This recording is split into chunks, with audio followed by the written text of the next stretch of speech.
सर्व शिक्षक जमतात आणि माझ्या भगिनी, शिक्षिका भगिनी आणि माझ्या विद्यार्थिनींनो, आज नागपंचमी सणाबरोबर 9 ऑगस्ट हा दिवस क्रांती दिवस म्हणून साजरा केला जातो. संपूर्ण देशभर साजरा केला जातो. आपल्या भारताला स्वातंत्र्य प्राप्त झाले ते स्वातंत्र्य अनेक बलिदानी हुतात्मा वीरांची आठवण, हुतात्मा वीरांनी असीम त्याग केल्यामुळे देशाला स्वातंत्र्य प्राप्त झाले. या स्वातंत्र्य प्राप्तीसाठी ज्या अमर हुतात्म्यांनी आत्मबलिदान दिलेलं आहे, अमर हुतात्मे झालेले आहे, अशा अमर हुतात्म्यांची आठवण म्हणून 9 ऑगस्ट हा दिवस क्रांती दिन म्हणून साजरा केला जातो. या क्रांतीवीरांना सतत आपण स्मरण करावं म्हणून हा विशेष दिवस 9 ऑगस्ट दिवशी छोडो भारत आंदोलनाचा एक आगळं वेगळं स्वरूप तयार झालेलं होतं. त्या आंदोलनामुळे देशाला स्वातंत्र्य प्राप्त झालेलं होतं. मी विद्यार्थ्यांना 9 ऑगस्टचा इतिहास मला सांगू इच्छिते. इकडे लक्ष द्या, दुसरीकडे बघू नका. 9 ऑगस्टलाच का महत्व दिलं गेलंय याचा संपूर्ण इतिहास मी तुम्हाला सांगू इच्छिते. 1 ऑगस्ट 1920 ला टिळकांचं निधन झालं, हे तुम्हाला माहिती आहे. स्वातंत्र्य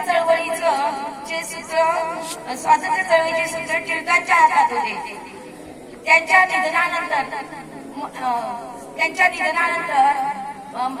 राष्ट्रपिता महात्मा गांधी यांच्या हाती या स्वातंत्र्य चळवळीची सूत्रे हाती दिलेली होती.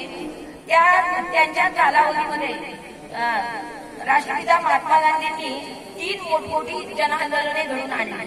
तेही सत्याच्या आणि अहिंसेच्या मार्गाने. सत्याच्या आणि अहिंसेच्या मार्गाने पहिली चळवळ झाली होती असहकार चळवळ. पण त्या असहकार चळवळ चालू असताना आपल्या भारतीयांनी थोडे चुकीचे कार्य केलेले होते. चौरी चौरा या ठिकाणी पोलीस ठाण्याला आग लावली होती. गांधीजी याबाबत नाराज झाले होते आणि ही चळवळ मागे घेतली. पुन्हा दुसरी काही वर्षानंतर 1930च्या कालावधीमध्ये सविनय कायदेभंगाची चळवळ सुरू केली.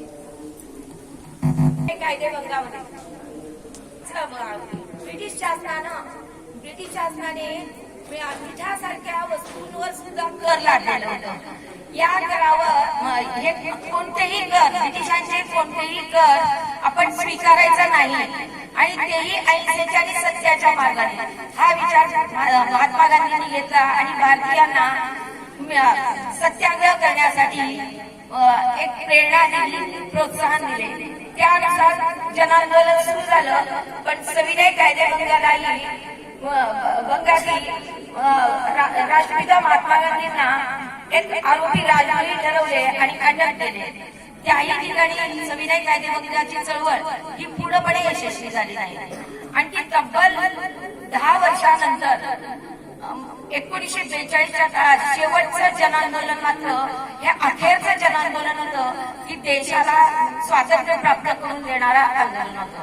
त्या आंदोलनामध्ये गांधींनी हे नेतृत्व केलेलं होतं. भारतीयांना आव्हान दिलेले होते डू ऑर डायचा, करेंगे या मरेंगे.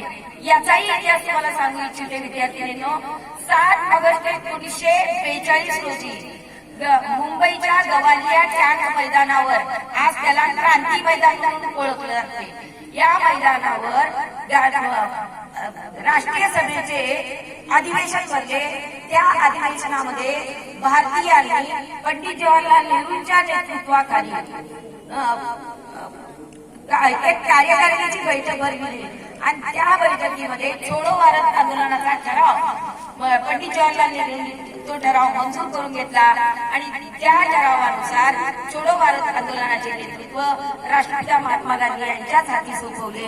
आणि त्याच वेळेस सर्व भारतीयांना छोडो भारत आंदोलनामध्ये डू ऑर डाय म्हणजे करा किंवा देशासाठी असीम त्याग करा असे महात्मा गांधींनी करेंगे या मरेंगेचा संदेश दिला. त्या संदेशानुसार अहिंसक मार्गाने चालणारे गांधीजी त्या संदेशामुळे जन आंदोलन एवढं पेटलं की ब्रिटिश सत्ता उलटून टाकणे हे एकच उद्देश भारतीयांच्या मनात होतं आणि ती राजवट उलटल्यावर आपल्याला स्वातंत्र्य प्राप्त होईल आणि या स्वतंत्र राष्ट्रामध्ये आपल्याला सुखा समाधानाने समृद्धीने जगता येईल हा विचार प्रत्येक भारतीयांमध्ये लहानांपासून म्हाताऱ्यांपर्यंत आबाल वृद्धांनी याच्यावर या आंदोलनात सामील झाले. भूमिगत नेत्यांनी भूमिगत पद्धती हे आंदोलन ज्या वेळेस ब्रिटिशांनी दडपून टाकण्याचा प्रयत्न केला त्यावेळेस भूमिगत चळवळी काही ठिकाणी प्रति सरकारे स्थापन करण्यात आली.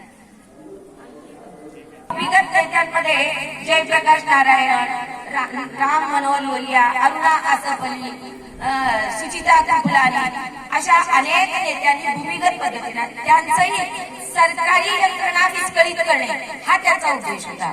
याचा अर्थ ब्रिटिश सरकारांना चळोकीपळो करायचं की इथून काढता पाय लावा हा विचार भूमिगत चळवळीच्या नेत्यांमध्ये होता. भूमिगत पद्धतीने बॉम्ब तयार करणे, शस्त्र तयार करणे, शस्त्रास्त्रे कसे वापरावे याचे प्रशिक्षण देणे ह्या भूमिगत नेत्यांनी केले. तसेच उत्तर प्रदेश, बिहार, महाराष्ट्र अशा ठिकाणी ब्रिटिश सत्ताधिकारी जिथे जिथे होते त्यांचा सरकार बाजूला करायचा आणि भारतीय सरकार स्थापित करायचा हा विचार काही राज्यातील जिल्ह्यांमध्ये पूर्णत्वाला आणण्याचा प्रयत्न काही भारतीयांनी केलेलं होतं. उदाहरणार्थ महाराष्ट्रात क्रांतिसिंह नाना पाटील यांनी प्रति सरकार स्थापन केलेले होते. ज्या मुलगामध्ये ब्रिटिशांची सत्ता होती त्यांना बाजूला करायचं आणि भारतीयांची नेमणूक करायची, त्या ठिकाणी राज्यकारभार करायचा, जेणेकरून ब्रिटिशांना या ठिकाणातून जाण्याचाच विचार यावा.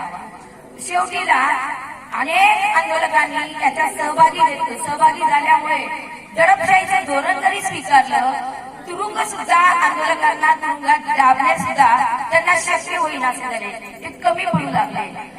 याच कालावधीमध्ये 8 ऑगस्टच्या रात्रीला या ब्रिटिशांनी मुख्य नेत्यांना अटक केल्यावर ही चळवळ दबेल हा विचार करून ब्रिटिशांनी महात्मा गांधी, पंडित मोतीलाल नेहरू अशांना अटक केली आणि अटक केल्यानंतर आंदोलक आणखी संतापली, भारतीय आंदोलक संतापली आणि शेवटीला 9 ऑगस्ट रोजी आणखी या आंदोलनानं उग्र स्वरूप धारण केलं. शेवटीला ब्रिटिशांनी येथून काढता पाय घ्यायचा विचार केला. तरी पण 15 ऑगस्ट 1947 व 15 ऑगस्ट 42च्या लढ्यापासून 47 पर्यंत 5 वर्ष विचार घेतल्यानंतरही 5 वर्षाचा कालावधी त्यांना लागला आणि शेवटीला 15 ऑगस्ट 1947 रोजी देशाला स्वातंत्र्य प्राप्त झाले. पण केवळ या देशाला स्वातंत्र्य प्राप्त होण्यासाठी 1942चाच लढा, 9 ऑगस्ट 1942चाच लढा हे अति त्यागाचा आणि आत्मबलिदानाचा हा लढा होता आणि या लढ्यात या देशाला स्वातंत्र्य प्राप्त झालं.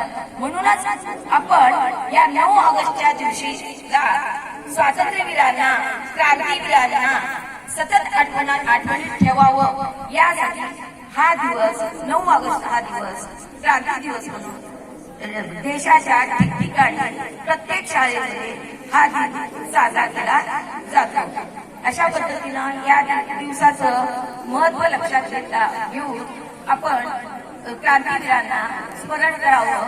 त्यांना या सर्व क्रांतीवीरांना, देशासाठी हौतात्म्य पत्करलेल्या क्रांतीवीरांना अभिवादन करून मी माझे 2 शब्द संपवते. शिवाय आजच्या